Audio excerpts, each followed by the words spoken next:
Hello, everyone, and welcome back to Fluento, Everyday English for Real Life. I'm Anna, and I am so happy you're here with us today. And of course, sitting right across from me with his big warm coffee and his very thoughtful eyes is David. Hello, David. Hello, Anna. Hello, listeners. I always smile when you introduce me that way. Thoughtful eyes? I think my eyes are just trying to wake up. It's early. Maybe, but you always look like you're about to say something wise or poetic. I like that about you. Well, I will try my best today. And I'm especially excited because today feels like one of those slower, reflective days. You know those days when you sit down and just take a breath. Exactly. That's perfect, because today's topic is one of my favorites. We're talking about looking back at the year, at memories, lessons, moments, changes, everything that shaped us. It's something people do in many cultures, right? Absolutely. And depending on where you're listening from, maybe this tradition looks a little different. Some people have a big family dinner at the end of the year. Some people write in journals. Some people go to the mountains or to the beach to reflect. And some people, like us, make a podcast episode about it. Yes. And for many English learners, the end of the year is a perfect time to practice using the past simple and the present perfect. We're going to use both today, naturally, just as part of our conversation. So if you're listening, don't worry. We'll explain meanings as we go, just like we always do. And if you're new here, welcome. This podcast is designed to help you learn English through real conversation, not textbooks. So if you hear a word or phrase that's new, that's good. That means you're learning. Before we dive in, David, how are you feeling about talking about the past year? Honestly, a little emotional, actually. It was a full year. A lot changed, and some moments were great, and some moments were difficult. But talking about it feels good, like taking a deep breath. I feel the same. Reflection can be emotional, but also freeing. You release something when you talk about it. Exactly. And reflection helps us learn. It helps us grow. It helps us see ourselves more clearly. And that is exactly what we want to do today, together with our listeners. So, let's go back. Let's step into the past 12 months. All right, Anna, I'll start. When you think about the year, what is the very first moment that appears in your mind? The first moment. Oh, that's interesting. Let me think. The first thing I feel is this sense of surprise, like the year went by in a blink. Blink means very quickly, like snap, it's gone. And I remember thinking on the first day of the year, this year will be slow. But it wasn't, not at all. It wasn't slow for me either. The truth is, I think life feels faster every year. Yes, but why? Why do you think that happens? I have a theory. When we're children, everything is new. Every week feels different. But as adults, we repeat many routines. Work, home, responsibilities, and routines make time feel faster. That makes sense. When everything is familiar, the days blend together. But when things are new, we notice more. Exactly. That's why travel feels longer. That's why new experiences feel rich and slow. You remember details. And speaking of new experiences, I know you had a few this year. You changed a lot of things in your lifestyle. Oh, yes. But before I talk about that, I want to hear from you. When you look back at the year, what stands out as the biggest experience? Something meaningful. One experience really changed me. I spent part of the summer visiting my grandmother. She lives in a small town, very peaceful, very quiet, surrounded by trees. Every morning, she wakes up at 6, makes tea, and sits by her window. I hadn't visited her in years. Too busy, too many excuses. Ah, that already sounds emotional. It was. Spending time with her reminded me that life doesn't always have to be fast. She moves slowly. She listens. She tells stories. She repeats things because she forgets sometimes, but I didn't mind. It was like being in a different world, a gentle world. That's beautiful. What did you talk about? Everything. childhood memories, her first job, the time she met my grandfather. And she said something that stayed with me. Something simple. She said, "Time is a garden. If you don't visit it, the flowers still grow, but you won't see them." And I thought, wow. She meant that life continues whether I pay attention or not, so I should pay attention. That is a wise grandmother, and it makes sense. Sometimes we're so busy working, planning, rushing, that we forget to enjoy the flowers in our own lives. Yes, that trip was my biggest moment, or at least one of them. It changed the way I think about time. And it sounds like it taught you something, a personal lesson. Yes, the lesson was slow down so you can actually live the moments you are in. I love that. You know, that reminds me of something I learned this year too, but in a very different way. Oh, tell me. Well, this year I tried to be more adventurous with food. That sounds small, right? But for me, it wasn't small. I grew up eating very simple meals, things I knew well: bread, pasta, chicken, vegetables. But this year I decided, okay, let's try something new. So I made a rule for myself. Once a month, I would try a food that scared me. Scared you? Like what? Like sushi, for example. Raw fish? I used to say absolutely not. And now? Now, I love it, especially salmon. Oh, the first time I tried it, I thought I would hate it, but then I took a bite and said, wait, this is amazing. It was soft, cold, delicate, full of flavor. I couldn't believe it. That is so funny. I love sushi, but I remember trying it for the first time too. I was nervous. Exactly. Food carries emotion. And then one day I tried spicy Indian curry. That was an experience. My mouth was on fire, my forehead was sweating, but I was laughing because it was so new. What did you learn from all this? I learned that fear and excitement often feel the same at the beginning. But if you take a small risk, even something as small as trying new food, you discover new pleasures, new sides of yourself. That's so true. And that's a wonderful lesson for our listeners too. Often, learning English is just like that. At first, scary, but then exciting. Yes, absolutely. Fear is usually the first step of growth. And speaking of fear and courage, did anything else this year push you out of your comfort zone? Oh yes, the biggest one, I started volunteering at a community center. Really? You didn't tell me this. I didn't? Oh, maybe I forgot. Well, yes, there's a center near my home that offers help to elderly people. Shopping, cleaning, tech support, helping them use their phones or computers. That sounds like something you'd be perfect for. At first, I wasn't sure. I thought, what if I'm bad at it? What if I don't know what to say?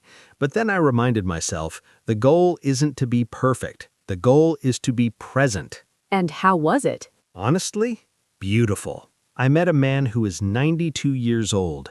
He wanted help sending an email to his granddaughter. Just one email. He said, I don't want to bother her, but I want to tell her I'm proud of her. And when we finally sent it, he looked at the screen like it was magic. Oh, that's so moving. It was, and it reminded me that kindness is always worth the time. You know, listening to you, I feel like this year was really about emotional growth for both of us. Yes, emotional and personal growth. And that brings me to something I want to ask you. When you think about the whole year, everything you experienced, what was the biggest lesson you learned? Oh, that's a deep question. Let me think. I want to answer honestly. The biggest lesson was probably that I don't always have to be strong. Really? Yes, I realized that it's okay to ask for help. It's okay to be tired. It's okay to say, I can't do this today. I used to think that being strong meant doing everything alone. But this year, I learned that being strong sometimes means allowing others to support you. That's powerful, and I think many listeners will relate to that. I hope so, because sometimes people think asking for help is weakness, but it isn't. It's trust. It's connection.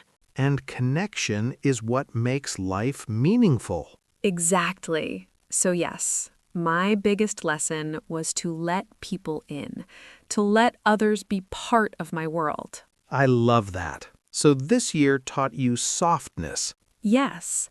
And what about you? What was your biggest lesson? My biggest lesson was that rest is not the opposite of productivity. Rest is a form of productivity. Oh, I love that. I used to feel guilty, really guilty, when I rested. If I sat down and did nothing, my mind would whisper, "You should be working. You should be doing something useful." But this year, I had several months of exhaustion, real exhaustion. And when I finally allowed myself to slow down, I realized something important. When you rest, you recharge, you heal, you regain energy and clarity, and then you work better. Yes, that is something many people forget. Rest is not laziness. Rest is recovery. Exactly. And now I take naps without shame. I respect that deeply. Thank you. You know, listening to our reflections, I think many learners will feel comforted because often they tell us, I didn't study enough this year or I didn't learn fast enough. But we want to remind you, learning takes time. Life takes time, and you are allowed to rest. You are allowed to move slowly. And you are allowed to celebrate small achievements, like listening to this podcast. That is an achievement. Yes, if you are here right now, listening in English, understanding our conversation, that is something you should be proud of. Speaking of our listeners, I want to talk about something cultural, the idea of learning from the past. In some cultures, people focus on the new year, goals, plans, motivation. But in others, the important thing is to look back, to remember where you came from, to honor the past. Yes. In some countries, families sit together and share stories from the year. In others, people go to the temple or church to reflect. Some people write gratitude lists, some let go of negative memories, symbolically or spiritually. I love that. And then there are cultures where people celebrate by cleaning their houses. Yes, that is common in many Asian countries. The idea is remove old energy, welcome new energy. Practice makes it meaningful. Whether cleaning, cooking a special dish, praying, journaling, or just sitting quietly. And reflection is something that helps with English learning too. You can ask yourself, what did I learn this year? What vocabulary did I use? What scared me at first but became easier? Exactly. Self-reflection is a powerful teacher.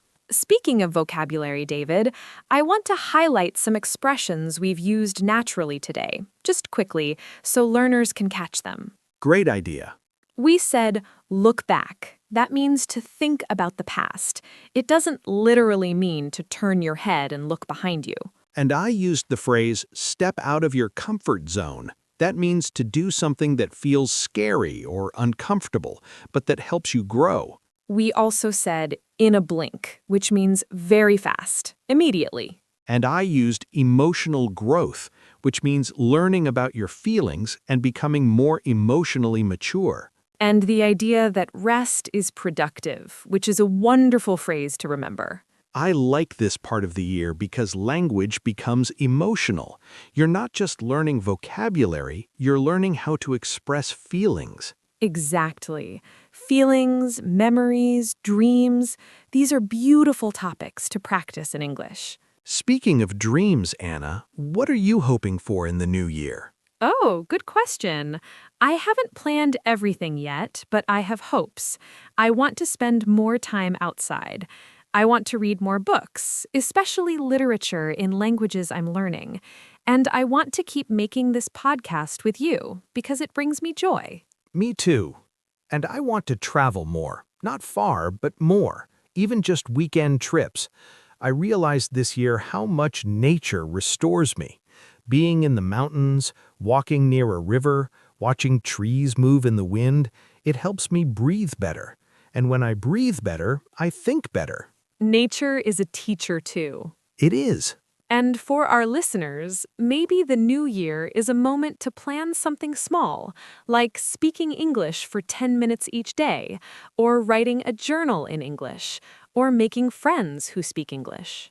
Yes, you don't need big goals. Small goals build strong habits. And habits build your life. You know, this whole conversation makes me curious.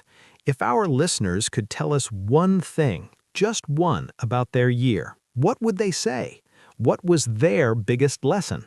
Oh, I would love to know that. I would love to read those stories, because we learn from each other, not just from books. Yes. So if you're listening to this, think about it for a moment. What did you learn last year? What changed you? What surprised you? What helped you grow? And if you want to practice your English, you can say it out loud right now, even if you're alone.